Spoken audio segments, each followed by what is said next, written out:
All right, thanks so much, Amanda. I'm joined in the First Look Lounge by some good friends of ours who you may recognize from Hey Ask What You Playing on GameTrailers.com.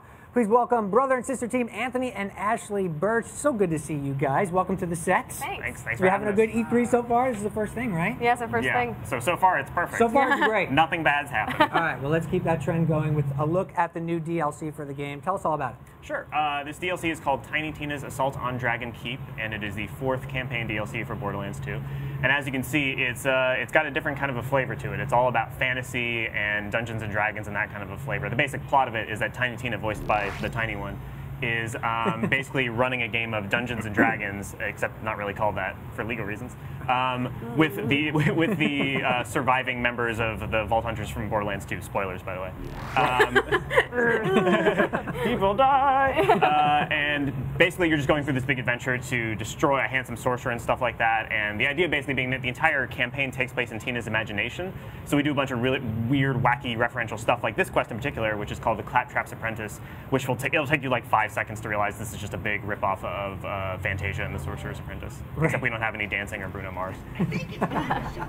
Now, this is a new look at Claptrap, obviously, an iconic character from the game. This is a really fun project for you guys, right? In terms of just letting your... Are there any restraints for you guys when you're working on content like this? Or do you... I mean, you kind of just, you know, pedal to the metal on the creative, right? There actually are some restraints. It's interesting because on the one hand, Borderlands is really goofy. We're looking at Claptrap cast spells while wearing a Gandalf hat. You know, that's inherently kind of funny. But at the same time, the other sort of plot thread for this DLC is that Tiny Tina is reacting to the deaths of her friends and using this D&D campaign as a way of like kind of denying what happened to them. And as the campaign goes on, it becomes obvious she's actually using it as sort of a healing thing, which we got in reaction to like a bunch of emails we got from fans being like, hey, you know, my dad died or my parents were getting divorced or whatever, and when I played Borderlands, it helped me sort of work through it and gave me something to occupy my time.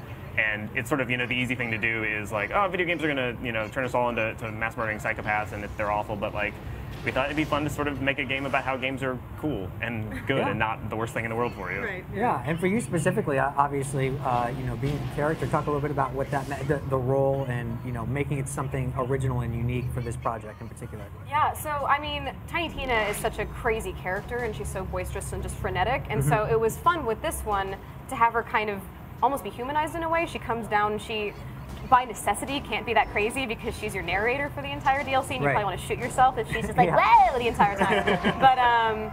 But she's actually, yeah, she has a lot of like emotional nuance. Yeah, I should say that in this DLC because she is working through spoilers, Roland's death. So yeah. Spoilers. Yeah. Yeah, no, that's great. That's great. Now, in terms of gameplay, what is being added here, and what can fans? I mean, you said there's a 4th DLC, obviously. Lots of great DLC for this franchise, but you always bring something new to the table. So what's new here? Damn near everything. We've got more new enemies than the other 3 DLCs combined. Wow. We've got more new art assets than the other 3 DLCs combined.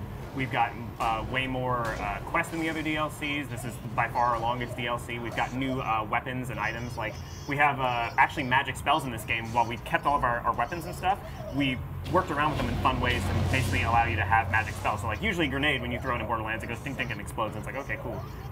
We added these new magic spell grenades that they go straight out of you. Your character says lightning bolt or magic missile, just shouts it, and it goes in a straight line, explodes with whatever that element is, and then you regenerate grenade ammo over time like you would mana. So it's like we're actually taking this very specific fantasy type of gameplay and fitting it into our weapon system. That's amazing. So you got to a point where you realized that you could actually tweak what you had to make it cater to the story specifically, and that's awesome. Yeah, that was one of our designers, Rob Baronimus, thought it'd be fun to do that, and he just did it, and it's awesome. Good on you, Rob. Yeah. That was a good call. Okay, so in terms of the environments as well, let's talk a little bit about, you know, the length of this DLC and kind of where you'll be going without, you know, spoiling the entire story. Right now we're in the Dwarven Mines. Oh crap, they just leveled up all the broomsticks. So yeah, just basically for leveled up the broomsticks. Yeah. Everybody watch out. Yeah, that's probably the weirdest thing I've had Badass to say. Mark giant burning broomstick. Yeah, badass giant burning broomstick. I'm happy to work on this game. Catch Borderlands fever. Yeah, the basic, you'll go from every fantasy cliche kind of you can think of, we take in terms of environments, and then we switch them on their head. So we have big, beautiful forests that then turn into, you know, kind of crazy, harsh Borderlands forests. We have these big dwarven mines, but you're fighting badass giant burning broomsticks in them, and you know, we'll take you to big towers where the handsome sorcerer lives, and you'll rescue the beautiful queen and do all that stuff, but with weird little twists on every sort of D&D trope you might be familiar with. We kind of take it and make it ours. Now, the level cap for the game has been raised after the DLC has been out from the initial game. Is this doing anything with that as well? Or? This isn't in particular, no. Okay. We may be doing something in the future, I'm not sure, but this is just going to be the best DLC ever, and you'll have to settle for that. The best DLC ever. For Borderlands, I don't know. Borderlands. I mean, well, and it's been a great project for you all in terms of, you know, the explosion of interest in it and something carving out for this, you know, this generation, I think, is one of the IPs that has really stood out the most. Did you guys ever really envision that was what was going to happen with Borderlands when you launched it? I mean, neither of us worked on the first Borderlands. We're newbies. Yeah. But, so when we both came on, we were like, yeah, this is going to happen. It's going to be amazing because we already thought it was amazing. Yeah. So we're just like, hey, we could just grab onto your coattails and then Yeah. ride you to destiny. Or we're gonna just drive you straight. Or yeah, or we'll get involved and then everybody will hate it and be like, this was really good except for all those things those Burch kids did. Right. And what is it like working on a project like this together as brothers? You guys have worked a lot together, you know, throughout your careers. So now taking it into this realm, is it different than working on Hey Ask What You Playing on game trailers? And you know, we see that that video all the time, which is fantastic. But like, this has got to be a totally different beast. Yeah, It is, yeah. It's basically literally 90-second fart jokes to 60-hour epic. Yeah. I'm struggling to find something more There's no middle different. ground. Yeah, there's really no middle ground. But it's really, I mean, it's great.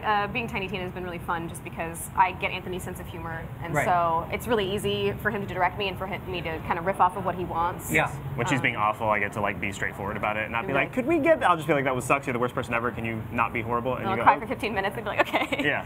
Is it hard taking instruction from him as your brother? No, or actually. it seems pretty seamless and just Yeah. about business? Yeah, I mean, I generally seem to give you what you want. pretty I just have low easily. standards. Or you have I'll no go, that'll do. standards, yeah. I'm sick of being in your company, so that's great. That is We the went from being like, this benchmark. is great, to like, we hate each other Yeah, in like I'm 5 minutes. not a big Ashley Burch fan.